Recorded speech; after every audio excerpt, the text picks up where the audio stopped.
Pasal pertama, Mika pasal pertama ayat yang pertama. Demikian bunyi firman Tuhan. Firman Tuhan yang datang kepada Mika, orang Moreshet, pada zaman Yotam, Ahas, dan Hizkia, raja-raja Yehuda, yakni berkenaan dengan yang dilihatnya tentang Samaria dan Yerusalem. Samaria dan Yerusalem. Kemarin saya sudah jelaskan tentang Samaria dan Yerusalem. Yotam, Ahas, dan Hizkia, masa-masa pemerintahan sekitar 60-70 tahun hidupnya Mika. Dan kita akan baca yang terakhir itu sebelum kita masuk dalam doa. Keluaran pasal yang ke-34. Ini ayatnya ada di sini. Keluaran 34 ayat yang ke-6 dan ke-7. Nah, ini ayat yang sangat indah sekali ya.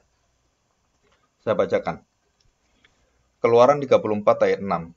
Berjalanlah Allah Tuhan, Tuhan Yahweh ya, lewat dari depannya dan berseru, Tuhan, Tuhan, Allah penyayang dan pengasih, panjang sabar, berlimpah kasihnya dan setianya. 7.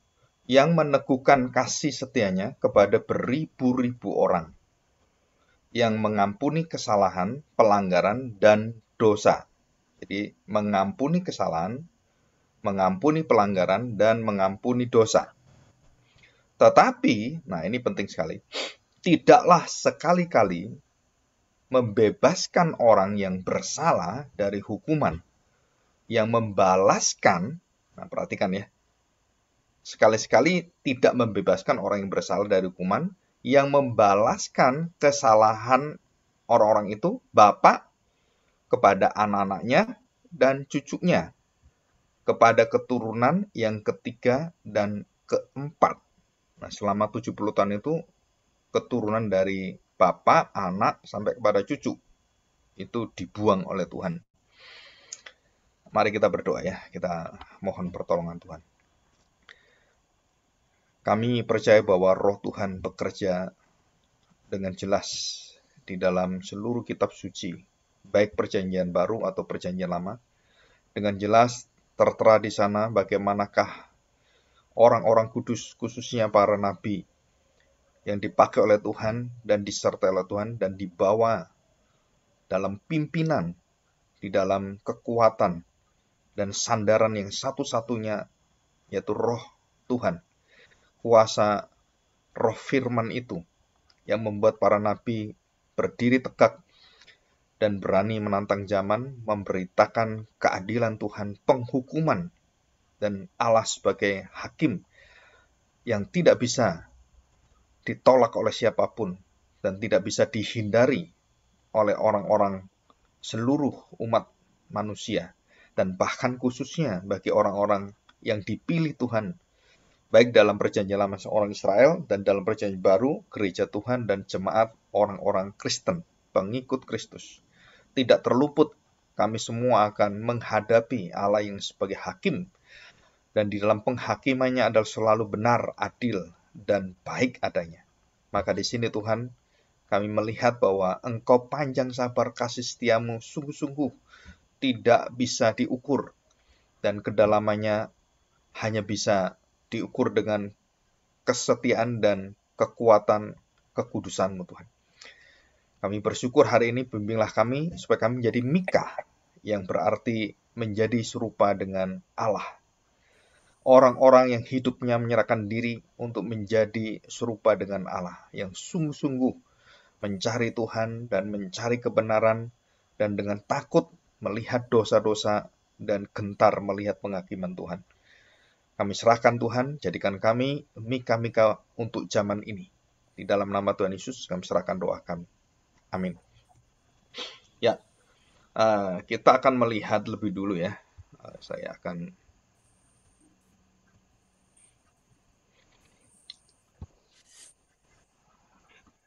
kita melihat Mika pasal pertama Saya lanjutkan ya, ayat yang kedua.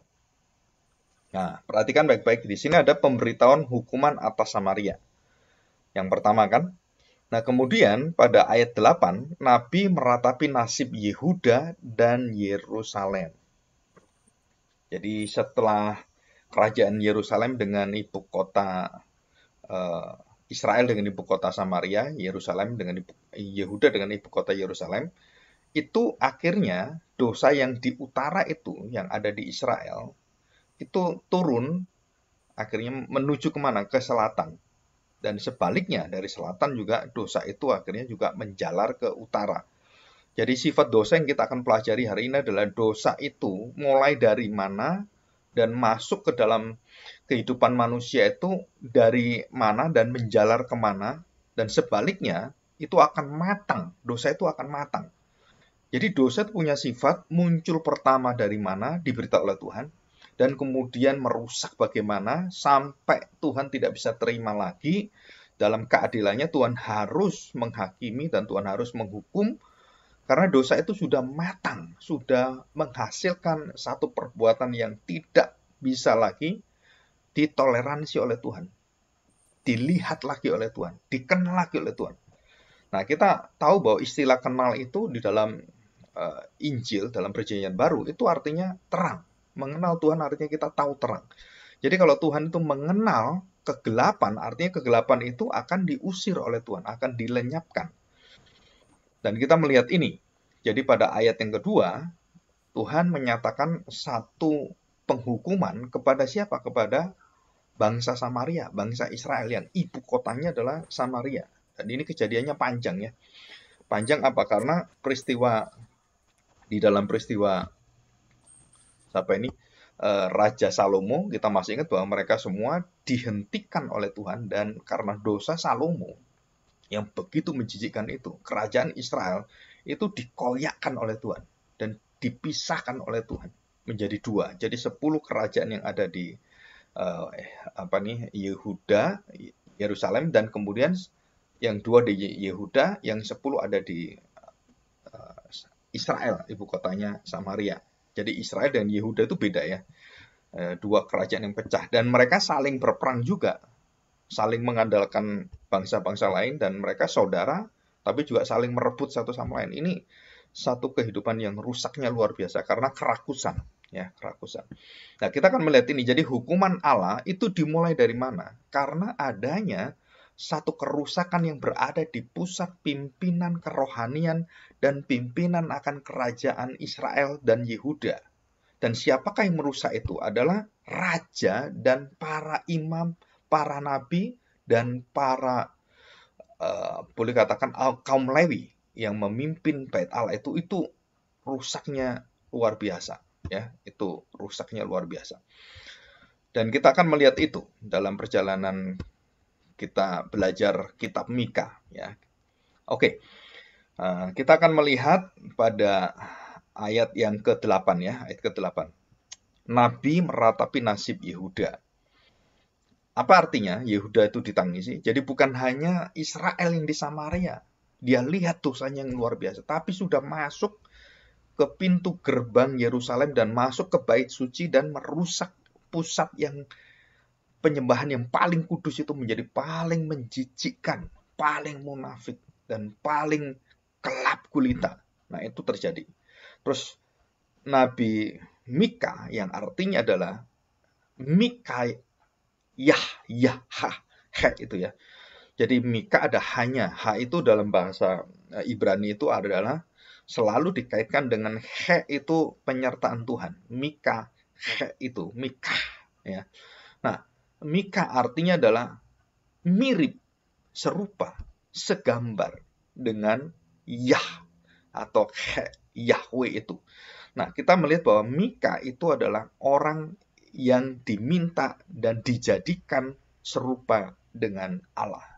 Arti Mika. Jadi Mika itu menunjukkan satu kalimat, satu arti, namanya adalah orang-orang atau siapapun pribadi yang mau hidup dipenuhi dan dipimpin oleh Tuhan sepanjang hidupnya. Kita tahu arti Israel. Israel itu artinya adalah Isra, dan El.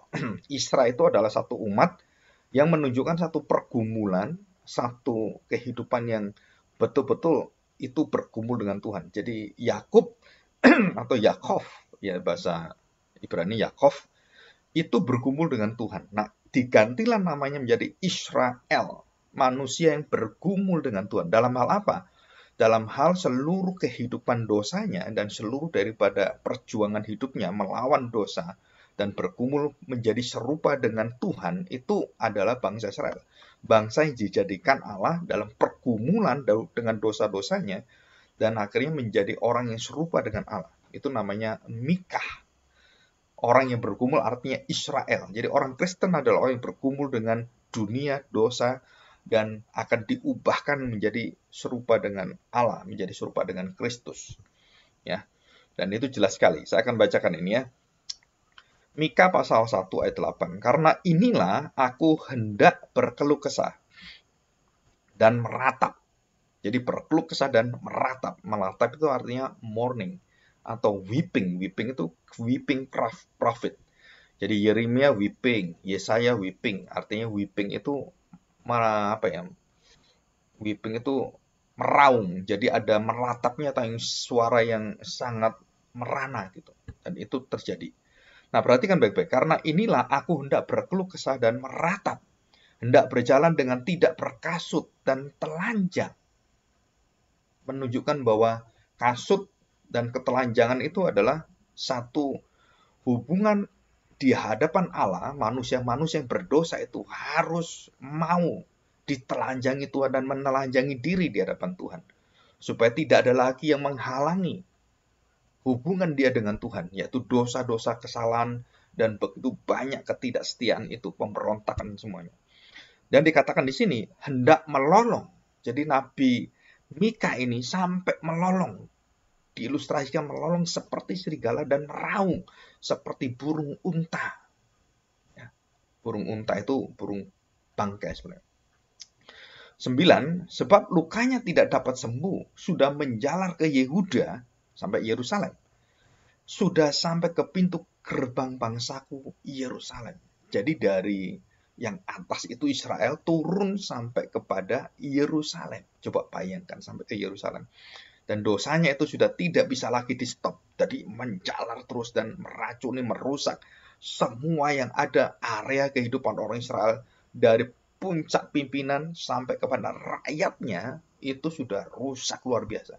Jadi seluruh kebudayaan yang ada, yang dibangun dengan kitab Taurat itu, dengan kebenaran firman Tuhan, itu bisa berbalik dan sangat-sangat menjijikkan dan sangat biadab sekali. Ya. Dan ini terjadi, kenapa bangsa Israel mengalami seperti itu? Karena mereka memiliki hati yang tidak mau menghindarkan dosa dari sejak kecil. Nah, kita harus tahu ini. Kita harus tahu, mencegah itu jauh lebih baik, jauh lebih mudah daripada mengobati. Mengobati belum tentu sembuh, tapi kalau mencegah itu pasti bisa. Mencegah itu lebih mudah dan lebih dapat dari awal dikenal, dideteksi gitu. Dosa itu orang-orang percaya yang di dalam hatinya mendapatkan Roh Kristus atau Roh Kudus dan firman itu sangat mudah mendeteksi dari awal. Cuman masalahnya adalah kita selalu berkompromi. Masih kecil nggak apa-apa. Kalau gini aja nggak apa-apa. Nggak apa-apa, nggak setia seperti ini. Nah, kita selalu mengexcuse, meminta alasan, meminta membenarkan diri gitu. Supaya apa? Ya nggak apa-apa lah. Ya orang seperti nggak apa-apa. Akhirnya dosa itu menjalar sampai ke RT RW, sampai kepada orang-orang seluruh rakyat yang ada. Nah, apa terjadi? Jadi seperti contohnya pungli gitu ya di Indonesia, itu sampai terjadi di RT RW sampai kehidupan sehari-hari, dan bahkan orang kerja pun tidak mendapatkan pelicin, itu malas kerjanya. Dan ini sudah menjadi satu kebudayaan. Jadi sudah nggak bisa dihilangi lagi. Jadi setiap kali, mau lancar, ya kasih duit gitu kan. Mau cepet kasih duit.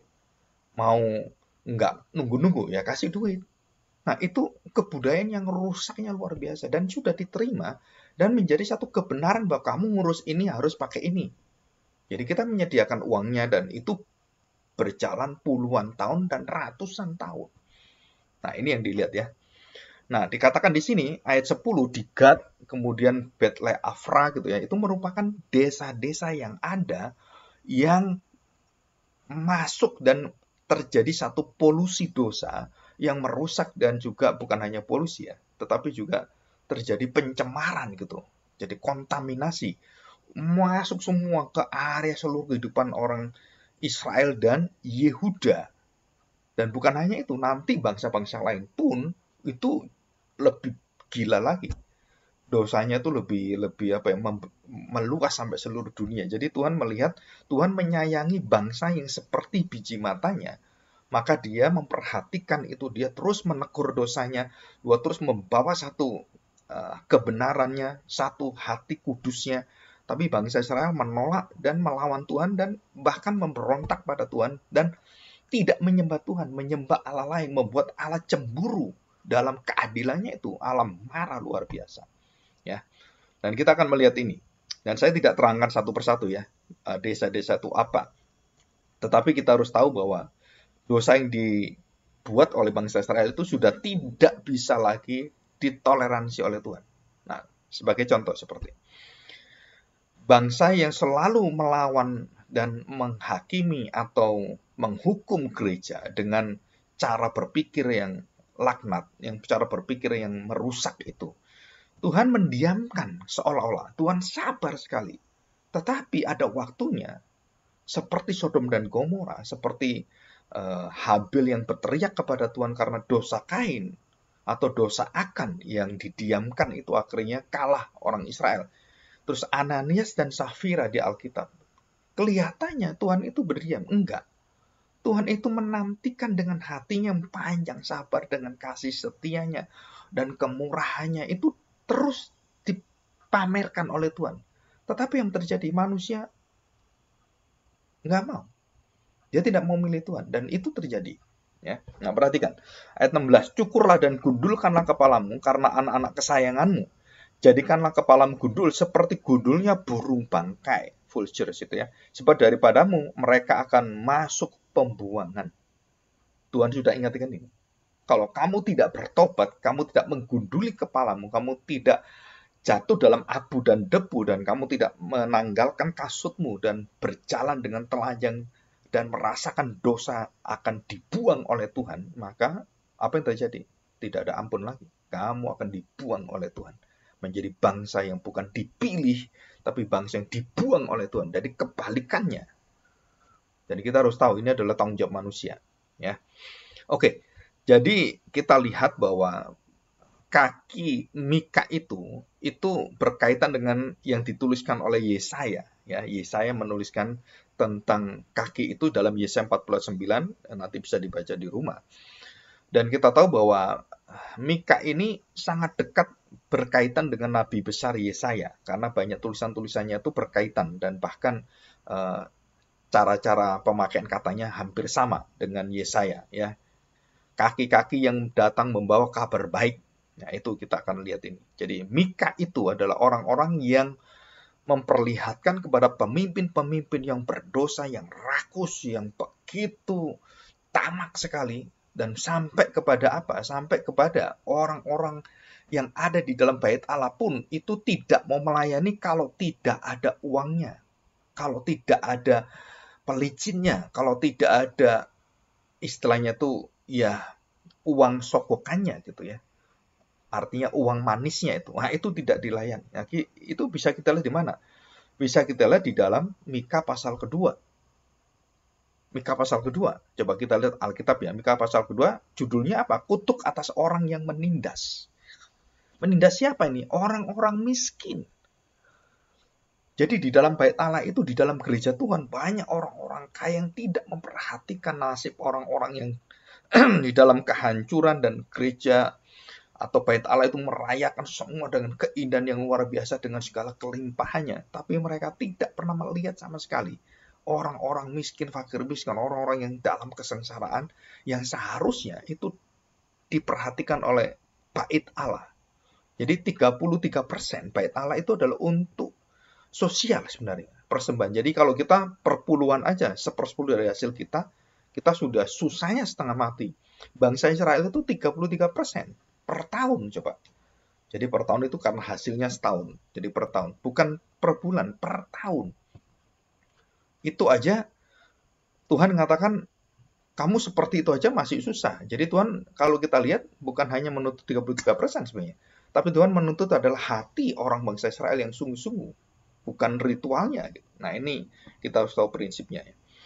Nah perhatikan baik-baik. Kita akan membaca Mika pasal kedua ini ya. Ayat yang ke-9. Coba perhatikan ya. Para istri di antara umatku dari petinggi-petinggi bangsa-bangsa bangsawan itu ya dengan rajanya dengan semuanya termasuk di dalamnya adalah bait Allah itu hidup istri-istri itu sangat-sangat glamor penuh dengan apa ya hidup yang kemewahan yang luar biasa. Jadi ini artinya crazy rich ya, istilah bang sekarang ini ada crazy rich ya, seperti itu. Para istri di antara umatku, kamu halau dari rumah kesayangannya, dari bayi-bayinya kamu mengambil untuk selama-lamanya. Semarak yang telah kuberikan kepada mereka. Nah, saudara perhatikan, bangkitlah dan pergilah, sebab itu bukan tempat perhentian bagimu. Oleh karena kenajisan, maka kamu akan dibinasakan dengan kebinasan yang tidak terpulihkan. Jadi selama 70 tahun pembuangan ini Tuhan sedang membersihkan bangsa Israel dan hanya kaum sisa yang balik ke Yerusalem itu yang diselamatkan. Yang lain yang bercampur, yang berkompromi, yang bertoleransi, semua dibinasakan Tuhan dan termasuk itu adalah peringatan bagi kita semua. Peringatan bagi gereja Tuhan. Ya. Nah, sekarang kita masuk Mika pasal 3. Ini kondisi yang ada ini ya. Nah, bagaimana kondisi dengan rohaniawan? Mika pasal ketiga. Perhatikan, Mika menentang pemimpin dan nabi palsu di Israel. Itu judulnya. Menentang pemimpin dan nabi palsu di Israel. Nah, apa yang terjadi dengan mereka, nabi-nabi ini? Kita lihat ayat yang kelima. Mika pasal 3, tinggal 5. Beginilah firman Tuhan terhadap para nabi. Jadi Mika ini sendirian. Jadi Mika, Hagai, Sakaria itu satu zaman. Yesaya, Yeremia, Yeskiel itu nabi-nabi besar yang berjalan dengan satu zaman yang sama, zaman nabi-nabi besar. Ini nabi-nabi yang kecil. Beginilah firman Tuhan, Mika pasal 3 ayat 5, terhadap para nabi yang menyesatkan bangsaku. Apa yang terjadi? Menyesatkan bangsaku. Yang kedua, yang apabila mereka mendapat sesuatu untuk dikunyah, perhatikan. Ini kan rakus. Ada sesuatu dikunyah di mulutnya. Ada nafsunya, menunjukkan satu nafsu yang sangat-sangat rendah. Maka mereka menyerukan damai. Kalau kamu ngasih makan dia, kamu nyogok dia, oh damai ya. Kamu tidak akan terjadi sakit penyakit, tidak akan terjadi kematian, tidak akan terjadi kebangkrutan. Kamu akan diberkati Tuhan, kamu bangsa yang dipilih Tuhan. Kenapa? Karena orang-orang kaya ngasih ke dia. Orang-orang kaya itu nyuap ke dia. Memberi suap. Nyuap itu kan mulut. Memberi suap kepada dia. Dan dia mengatakan baik-baik semua. Dan ini terjadi dengan gereja zaman sekarang. Suara-suara gereja bahwa wah Tuhan akan memberkati kita, Tuhan akan menyembuhkan kita, mujizatnya akan berlaku terus. Ini seperti seolah-olah bahwa mereka kayak nabi-nabi palsu semua ini. Bersuara yang tidak seperti firman Tuhan suarakan. Tidak ada suara pertobatan, penghakiman Tuhan, keadilan Tuhan. Nggak ada. Jadi gereja menyuarakan apa? Kasih setia Tuhan. Dan enggak usah kamu takut, Tuhan itu baik, Tuhan akan ubahkan hidupmu. Nah ini janji dari siapa? Nabi-nabi palsu. Kenapa mereka ngomong seperti itu? Karena mereka untuk perut mereka. Supaya mereka terkenal, supaya mereka itu diterima oleh jemaat, suaranya bisa diterima oleh zaman. Dia mengubah arah daripada kekudusan firman Tuhan. Nah perhatikan baik-baik. Maka mereka menyerukan damai karena mereka ada yang untuk dikunyah. Ada yang dimiliki, ada yang merasakan manfaatnya. Tetapi terhadap orang yang tidak memberi sesuatu ke dalam mulut mereka, orang-orang miskin itu, maka mereka menyatakan perang, menyatakan kutukan, menyatakan yang jelek-jelek. Nah, kalau kamu nggak hati-hati, nanti kamu diperangi Tuhan. Gitu. Jadi bukan karena suara dari Tuhan, tapi karena suara dari perutnya, dari mulutnya, dari kedagingannya. Ya. Nah, perhatikan baik-baik apa yang terjadi. Ayat yang ke-6, sebab itu hari akan menjadi malam bagimu tanpa penglihatan dan menjadi gelap bagimu tanpa tenungan. Matahari akan terbenam bagi para nabi itu, dan hari menjadi hitam suram bagi mereka. Dan datanglah kebinasaan bagi nabi itu. Mengerikan nih. Jadi Mika adalah the champion of the poor. Mika itu adalah juara untuk membela orang-orang yang dalam kemiskinan. Dan itu suara Mika. Dan Mika akhirnya toh dibunuh juga oleh bangsa Israel ya, oleh bangsa Yehuda. Dan tidak jauh-jauh mereka diusir, dibunuh itu di Yerusalem juga. Para nabi itu matinya di Yerusalem. Harusnya mereka menghormati nabi-nabi. Bait Allah itu harus menghormati nabi-nabi. Tapi dari bait Allah mereka membunuh nabi-nabi. Bahkan anaknya, sang pemilik kerajaan Allah itu, pemilik kebun itu datang, dibunuh juga. Yesus juga dibunuh, digantung di kayu salib, dan dibunuh di sana. Ini bangsa apa ini, bangsa Israel? Biji mata Tuhan bukan jadi biji mata Tuhan ini. Ini menjadi kotoran Tuhan. Menjadi hinaan bagi Tuhan. Kenapa? Karena dosa yang dibiarkan. Dosa yang terus menjalar, yang tidak dihentikan. Nah, kita harus tahu ini. Ya. Oke, kita akan melihat pada pasal ketiga ayat 11. Saya baca aja ya. Perhatikan, para kepalanya, pemimpin-pemimpinnya memutuskan hukum karena suap. Dan para imamnya memberi pengajaran karena bayaran. Mengerikan ini. Dan ini terjadi di lingkungan kita, di gereja kita. Banyak hamba-hamba Tuhan yang hamba Tuhan bayaran. Gembala-gembala upahan. Dan Tuhan Yesus mengatakan itu. Dengan jelas sekali dalam perumpamaan seorang gembala. Para nabinya menenung karena uang. Padahal mereka bersandar kepada Tuhan dengan berkata, mulutnya mereka itu baik, tapi hidupnya mereka itu menjijikkan. Bukankah Tuhan ada di tengah-tengah kita, tidak akan datang malapetaka menimpa kita. Mujizatnya masih berlaku dari dulu sekarang selama-lamanya. Mujizatnya itu tidak pernah berhenti. Kata siapa? Itu nubuatan dari mana kamu? Mika mengatakan tidak ada mujizat, tidak ada harapan lagi. Tidak ada lagi kasih sayang Tuhan. Yang adalah murka Tuhan. Dan itu jelas sekali. Apa yang terjadi dengan hidup kita kalau kita sembarangan dengan dosa? Termasuk bukan hanya kita. Termasuk dengan anak kita. Termasuk dengan orang di sekeliling kita. Bahkan dengan pembantu kita pun, kita harus mengajari mereka hidup dalam kudus. Supaya mereka mengenal kasih Allah. Mengenal penghukuman Allah, penghakiman Allah. Bukan hanya mengenal Allah yang penuh dengan belas kasihan, terus menjadi memanjakan kita. Bukan. Tuhan itu selalu datang. Nah, perhatikan, ini saya lagi menyiapkan satu khotbah tentang the true gospel. Sangat mengejutkan sekali. Injil yang sejati tidak dibawa oleh orang-orang zaman sekarang, para hamba Tuhan zaman sekarang. Itu Injil palsu semua. Kenapa? Karena Injil sejati dimulai bukan dari kasih Allah kepada manusia, bukan, tapi dimulai seperti Mika, penghukuman Allah, penghakiman Allah. Karena dosa, kamu jangan macam-macam dengan dosa. Kamu pikir nggak apa-apa, itu masalah besar bagi Tuhan. Kalau kamu terus seperti ini, tidak ada ampunnya, tanpa pengampunan. Tuhan akan binasakan kamu, Tuhan akan buang kamu.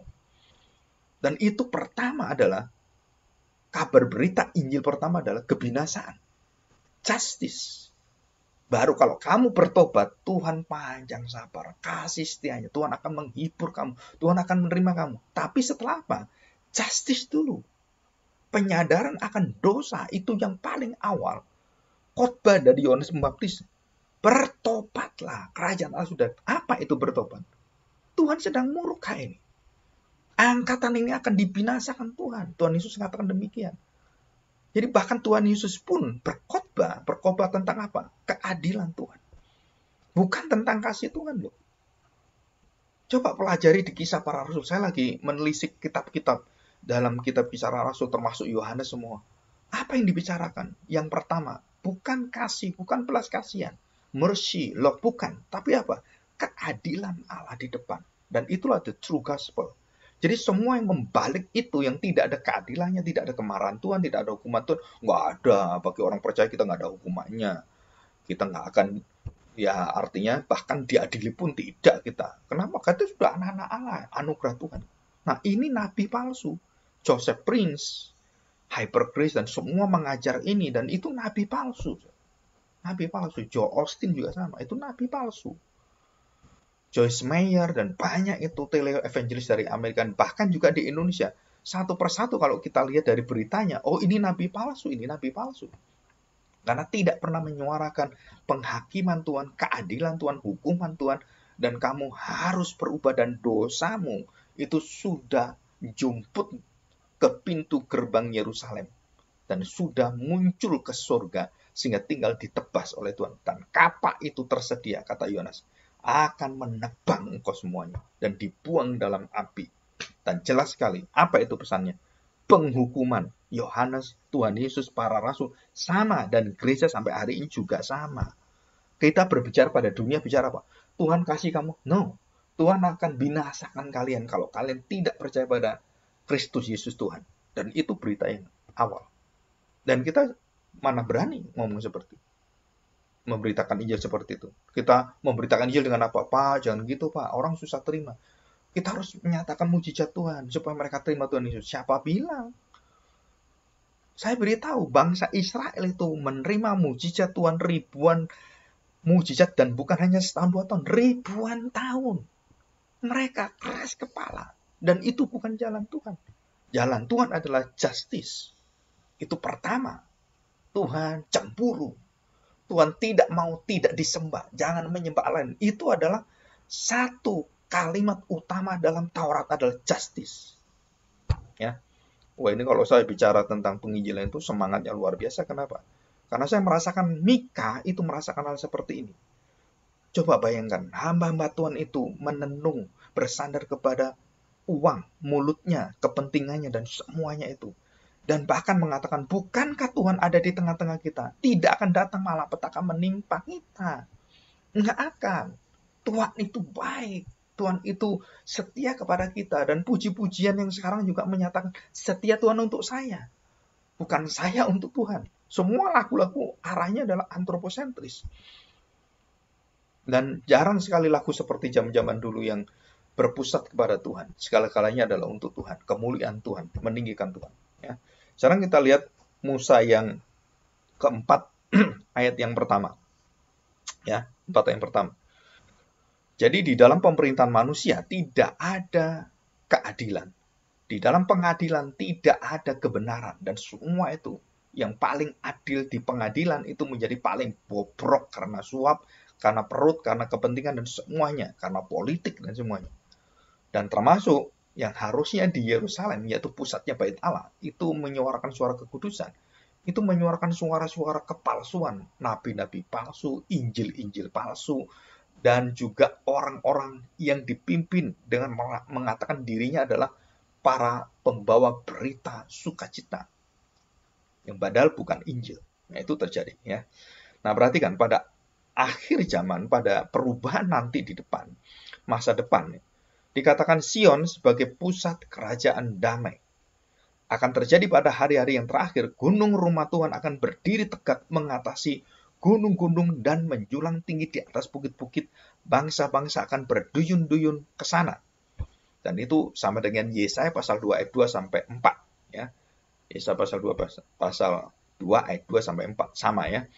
Nah, kita akan melihat apa yang terjadi dengan pasal yang ke-5 ayat 1. Pasal ke-5 ayat 1 ya. Demikian bunyi firman Tuhan. Raja, Mesias, dan penyelamatan Israel.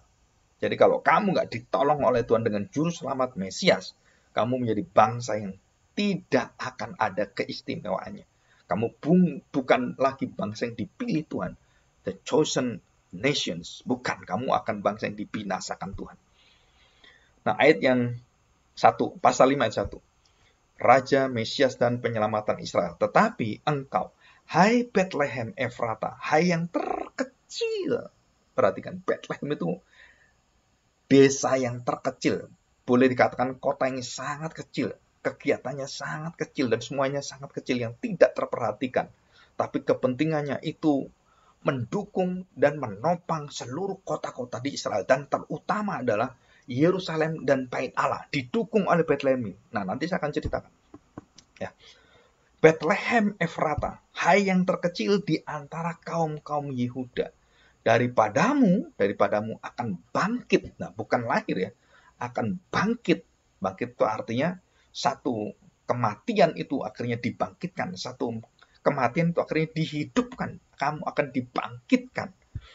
Bagiku, seorang yang akan memerintah Israel, yang permulaannya sudah sejak purbakala, sejak dahulu kala, dia memimpin dari sejak dahulu kala, dan dia akan memimpin lagi, dia akan menjadi manusia. Dia adalah Mesias yang akan menjadi raja selama-lamanya. Dan dia sudah memimpin sejak dulu kala. Kekekalan dia sudah memimpin. Luar biasa ini. Ya. Dan kita melihat ini. Ya. Apa yang terjadi? Nah, kita lihat mundur sedikit pada pasal 3 ayat 8. Pasal 3 ayat 8 ya. Saya bacakan. Ini satu karya Roh Tuhan yang luar biasa. Perhatikan. Mika pasal 3 ayat 8. Tetapi aku ini penuh dengan kekuatan. Mika sendirian, nabi-nabi melawan dia. Bernubuat palsu, raja-raja juga mendengarkan nabi-nabi, bukan mendengarkan dia, mendengarkan nabi-nabi palsu, berita-berita palsu. Tapi Mika dengan kekuatan yang luar biasa, bukan dari dirinya, dia mampu melawan itu semua, termasuk raja-raja. Dia tegur, dia beritahu tentang kematian, tentang hukuman, pembuangan Tuhan, termasuk nabi-nabi palsu. Kamu akan dibinasakan Tuhan semua, dan tidak ada ampunnya, karena kamu tidak menyuarakan suara Injil kebenaran, berita dari Tuhan, dan kamu semua akan dibinasakan. Dan dia berani melawan nabi-nabi dengan resiko dia mati. Ya, nah, ada kekuatan apa dalam diri Mika ini? Dan setiap nabi, termasuk setiap orang percaya, diberi kekuatan ini. Kalau dulu nabi-nabi tertentu yang disertai Tuhan, ini enggak. Perjanjian baru, Roh Kudus datang dan semua orang percaya diberi satu kekuatan yang tidak pernah meninggalkan dia. Apa itu kekuatan? Roh Tuhan. Nah, saya bacakan ayat 8. Mika 3:8. Tetapi aku ini penuh dengan kekuatan, dengan Roh Tuhan, dengan keadilan dan keperkasaan, untuk memberitakan kepada Yakov pelanggarannya dan kepada Israel dosanya. Jadi apa yang dihantam oleh Nabi? Orang yang kepenuhan Roh Kudus, kepenuhan Roh Tuhan, bukan orang yang seperti itu, bukan. Bukan orang yang hanya bisa mengucapkan kata-kata seperti malaikat, bahasa-bahasa yang kita nggak tahu, bahasa-bahasa Roh Tuhan atau bahasa roh itu mereka katakan. Tetapi dengan dosa mereka tidak pernah mau melihat itu sebagai kemarahan Tuhan. Maka yang kepenuhan Roh Kudus itu bukan kepenuhan Roh Kudus, itu kepenuhan roh yang menjijikkan sekali. Itu bukan Roh Kudus, itu roh yang jijik sekali.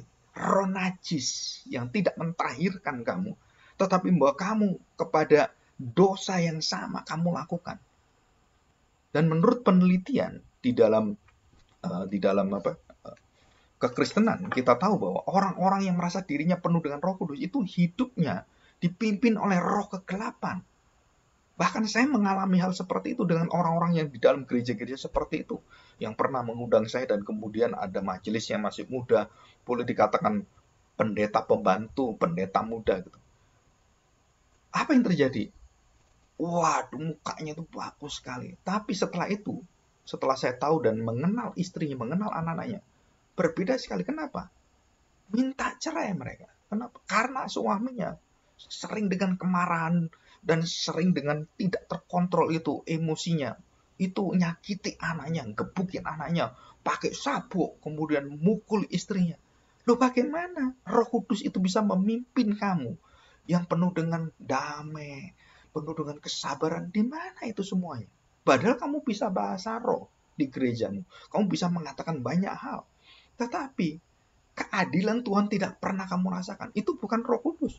Itu roh najis. Itu bukan Roh Kudus yang memimpin kita, yang membukakan akan dosa-dosa kita. Kamu roh yang menutupi dosamu, bukan roh yang membukakan dosamu. Dan itu terjadi dengan siapa? Bangsa Israel. Mika 3:8. Tetapi aku ini penuh dengan kekuatan, dengan Roh Tuhan, dengan keadilan dan keperkasaan, untuk memberitakan kepada Yakub, pada Israel, pelanggarannya, dan kepada Israel dosanya. Dan ini Roh Tuhan. Roh Tuhan itu tidak pernah bisa berhenti dan menerima ketidakadilan. Bukan hanya di dalam gereja, tapi di luar juga sama. Dan saya pernah membela seorang hamba Tuhan yang dituduh karena menggelapkan uang. Dan saya dengan berani dan hamba Tuhan semua saya beritahu, kalau kita tidak menyuarakan kebenaran, kamu semua akan binasa. Dan itu dalam lingkungan di mana saya bergereja itu ada 3 pendeta. Dan saya beritahu mereka, kalau kamu tidak mau menyuarakan kebenaran dan memberitahukan bahwa dia tidak bersalah dan sudah diurus dan selesai semua, dan kemudian keluar fitnah karena mau masuk ke gereja kita, difitnah bahwa dia menerima suap. Dari mana saya tanya?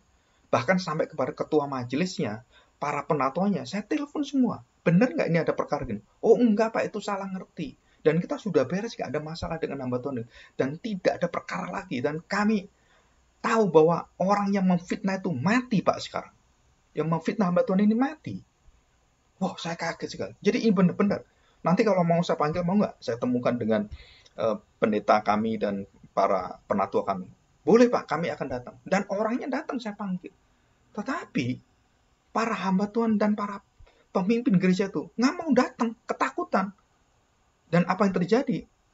Maka disitulah saya merasakan kebenaran firman Tuhan itu tidak menguasai engkau. Gereja yang penuh dengan Roh Kudus itu ukuran yang paling utama adalah disiplin gerejawi. Disiplin gerejawi. Kalau sudah pemimpinnya tidak mau melakukan ini, itu artinya apa?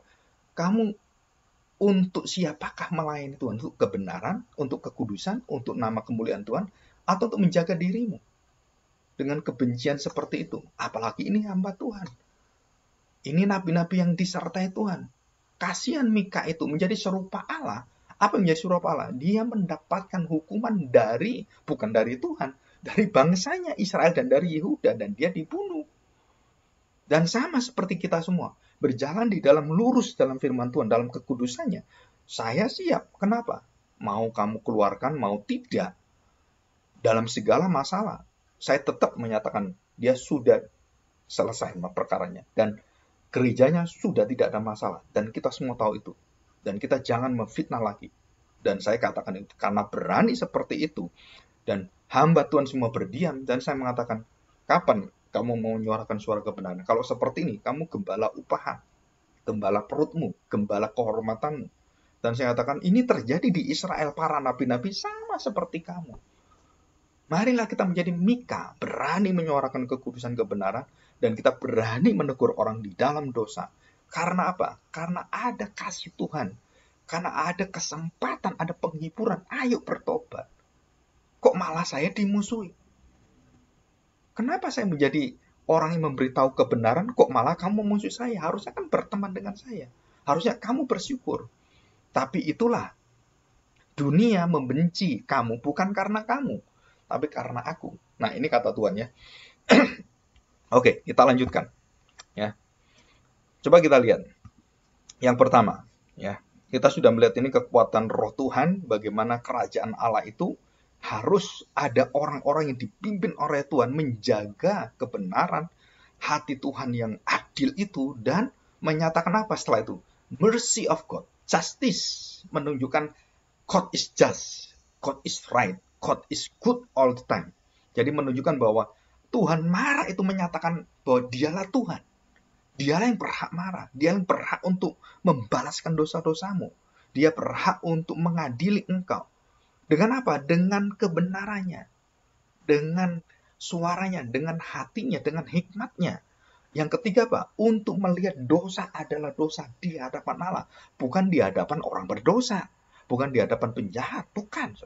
Di hadapan Allah, kekudusan Allah. Kita harus memakai mata kekudusan Allah melihat diri kita, menelanjangi diri kita, dan kita harus lepaskan sandal kita. Kita harus gundul seperti Mika, menggundul kepalanya.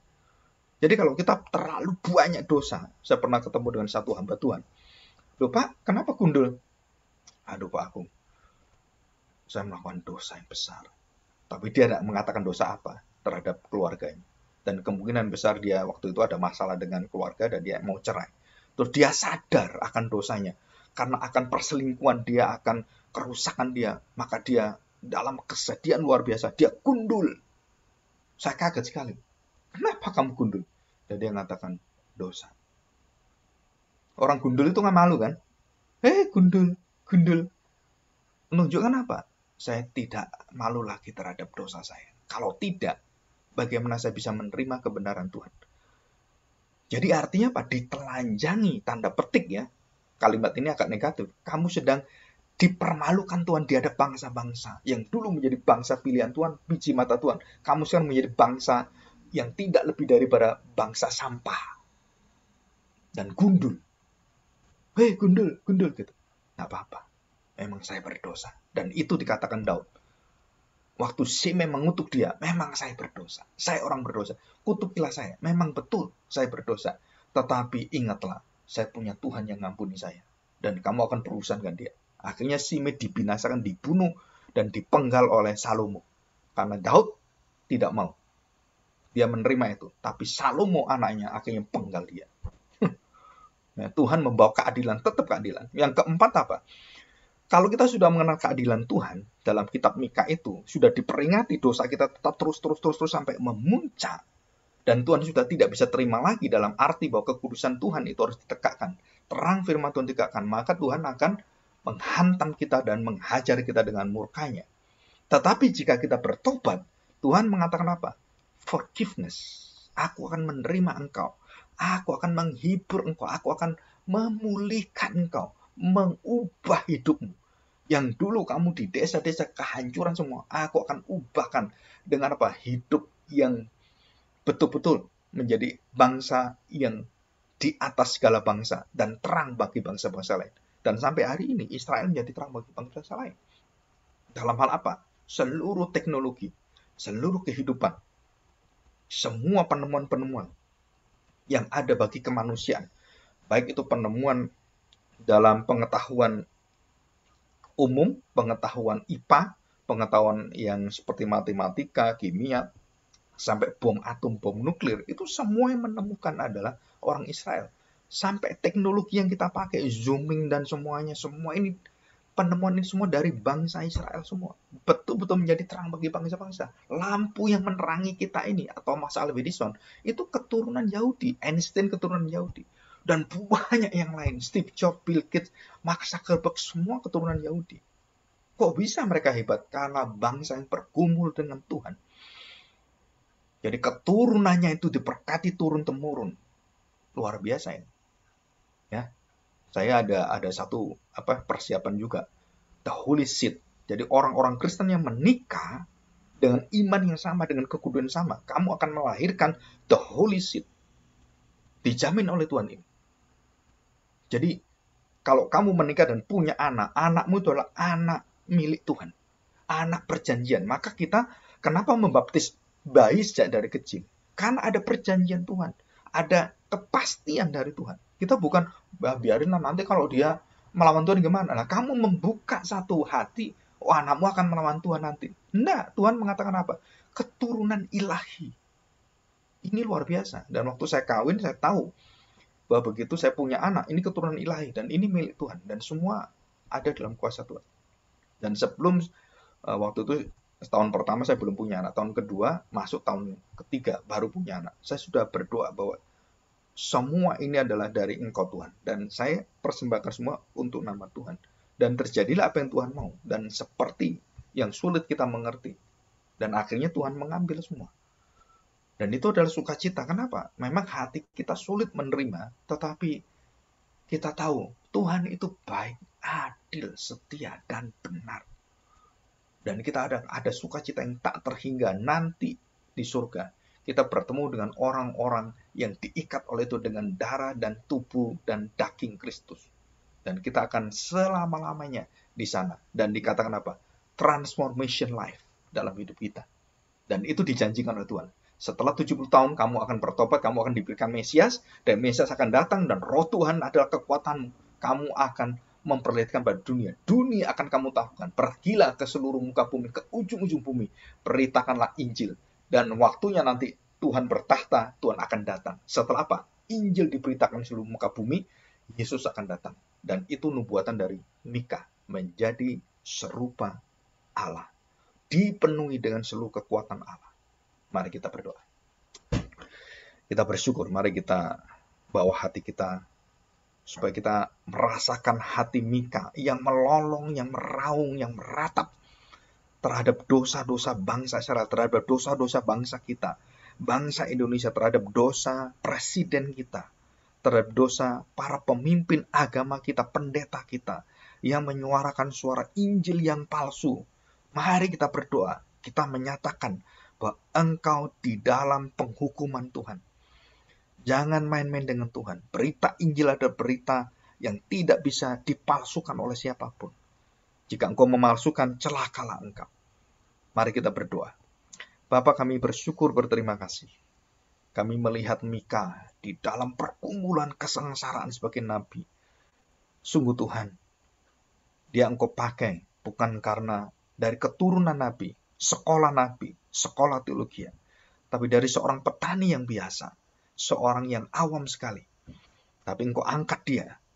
Tidak diceritakan Mika dilantik oleh siapapun, tetapi engkau membawa dia dan engkau memanggil dia. Engkau punya hak tanpa pelantikan pun secara ritual. Engkau berhak, karena tidak mungkin Mika dilantik, karena tidak ada keturunan-keturunan sebagai imam. Tetapi kerajaanmu yang mendatang adalah kerajaan imamat rajani.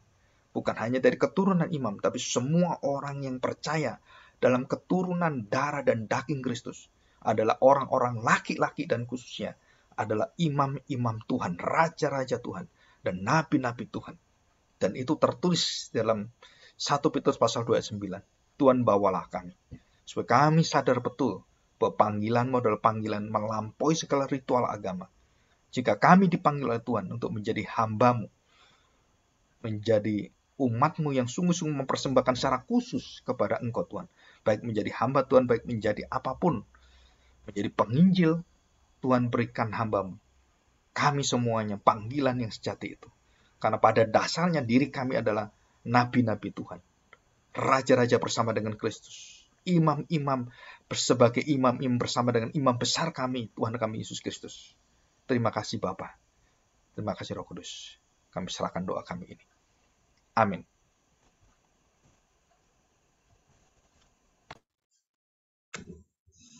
Puji Tuhan untuk kebenaran firman Tuhan oleh pendeta Agung di sana.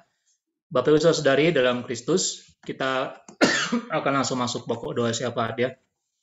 Saya share screen lagi, pokok doanya tetap kita doakan pokok doa yang minggu lalu, karena terus dalam ketekunannya.